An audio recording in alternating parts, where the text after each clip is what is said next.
का मेरे चैनल पे स्वागत है। तो थर्ड पार्ट में दिखाते हैं कि ये लड़की हॉस्पिटल की वॉशरूम में जाके बहुत उल्टी करती है और अचानक से उसके पेट में दर्द होने के कारण कुछ ऐसा निकल के आता है कि वो बहुत घबरा जाती है और तुरंत भाग के बाहर जाने वाली होती है कि सीईओ के साथ उसका धक्का लगता है। और तो धक्का लगने के कारण वो लड़की थोड़ी सी हेजिटेट फील करती है और सॉरी कह के उनसे माफी मांगती है। तो उसका बॉस कहता है कि इट्स ओके, तुम्हारा तबीयत ठीक नहीं है और तुम कहाँ भाग के जा रहे थे। तो वो लड़की कहते हैं मुझे अभी फाइनल रिपोर्ट कलेक्ट करने जाना है तो मैं थोड़ी सी जल्दी में हूँ। ये कह के वो लड़की वहाँ से चली जाती है और वो लड़की जाके अपना फाइनल रिपोर्ट कलेक्ट करके हॉस्पिटल से निकल जाती है। और उसका बॉस उस साइड में अपने असिस्टेंट को बुला के कहता है कि तुम इस लड़की का ऊपर नजर रखना और कुछ होते ही मुझे जरूर खबर देना, समझे। और ओके बॉस बोल के उनका असिस्टेंट वहां से चला जाता है। दूसरी साइड में दिखाते हैं कि वो लड़की अपना घर पहुंचने वाली होती है कि रास्ते में बहुत ज्यादा अंधेरा हो जाता है और बहुत तूफान उठ जाता है, साथ ही साथ बहुत बिजली कड़कने लगती है। तो लड़की डर के वहां पे एक छोटी सी शॉप में एंटर करती है जहाँ पे एक बुढ़िया उसे अंदर बैठने को कहते हैं और वो लड़की बोलती है मुझे थोड़ा सा भूख लगा है, क्या यहाँ पे कुछ खाने को मिलेगा।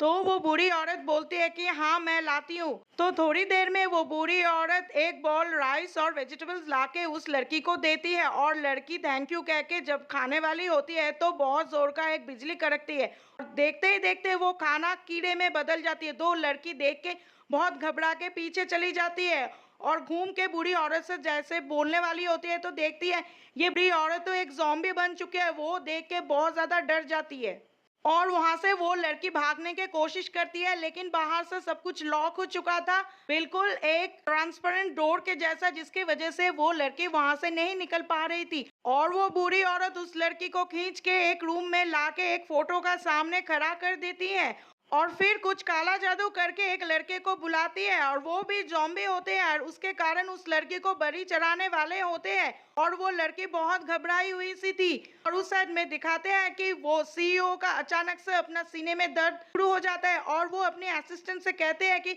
देखो तो कुछ तो हुआ है उस लड़की के साथ, मेरे सीने में इतना दर्द क्यों हो रहा है। तो उनका असिस्टेंट कहते हैं कि देखिए सर, इसका ऊपर फिर से कोई जादू टोना कर दिया है और वो लड़की बहुत बड़ी मुसीबत में है। और उस साइड में उस लड़की का हालत बहुत खराब हो जाता है और उस बुरी औरत के साथ उसका हाथापाई शुरू हो जाते हैं। वो लड़की कहते हैं कि मुझे माफ कर दो, मुझे यहाँ से जाने दो, पर वो बुढ़िया बिल्कुल नहीं सुनती है और वो लड़की अपना फोन निकाल के सीईओ को फोन करती है और तभी वो बूढ़ी औरत उसके हाथ से फोन छीन के जमीन पे पटक देती है और उसको मारती है। और तभी उस साइड में उसका बॉस का हालत और भी खराब हो जाता है। वो कहता है कि जल्द से जल्द देखो कुछ तो हुआ है और तभी उनका फोन में रिंग बजता है और वो फोन पे सुनते हैं कि वो लड़की किसी मुसीबत में फंस चुकी है तो उन दोनों को यहाँ से जल्दी से जाना पड़ेगा उस लड़की को बचाने के लिए। तो इसके वजह से वो लोग दोनों वहाँ से गायब होके उस शॉप में पहुंच जाते हैं और वहाँ पे जाके वो लोग देखते हैं कि वो बूढ़ी औरत और उसका लड़का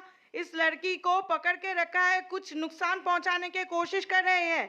तो वो सीईओ उस लड़की को उन दोनों के हाथ से छुड़ाने के लिए अपना पावर इस्तेमाल करता है और उन दोनों के ऊपर अटैक करता है। तो वो दोनों थोड़ा पीछे चले जाते हैं लेकिन बार बार फिर से उन लोगों का ऊपर हमला करने के लिए सामने आते हैं और फिर से वो अपना पावर दिखा के उनके ऊपर अटैक करते हैं, फिर से वो लोग गिर जाते हैं। तो वो बूढ़ी औरत कहती है तो आपका अंदर इतना पावर कहाँ से आया और आप हकीकत में कौन है, इसका सच्चाई हमें बताइए। तो वो सीईओ बताता है कि वो भगवान का फरिश्ता है, जहाँ भी काला जादू ऐसे कुछ चीज चलेगा तो वो अपने पावर इस्तेमाल करके उनको नस्ता नाबूद कर देंगे। ये बातें सुनते ही वो बूढ़ी औरत और उसका बेटा हाथ जोड़ के उन सीईओ से माफी मांगते हैं और कहते हैं कि हमें माफ कर दीजिए, ऐसा काम दोबारा हम कभी नहीं करेंगे, हमें छोड़ दीजिए। पर वो सीईओ अपना पावर से फिर से उनका ऊपर अटैक करके उन दोनों को हमेशा के लिए खत्म कर देते हैं और वहां से उस लड़की को लेके गायब हो जाते हैं और उसके घर पे लाके उसे पहुंचा देते हैं। तो दोस्तों, उम्मीद है आपको ये कहानी पसंद आई होगी। तो पसंद आए तो एक लाइक, शेयर और कमेंट कर दीजिएगा और नेक्स्ट कहानी के लिए बेल आइकन को ऑन कर लीजिएगा ताकि वीडियो डालने के बाद आपके पास सबसे पहले उसका नोटिफिकेशंस पहुंचे।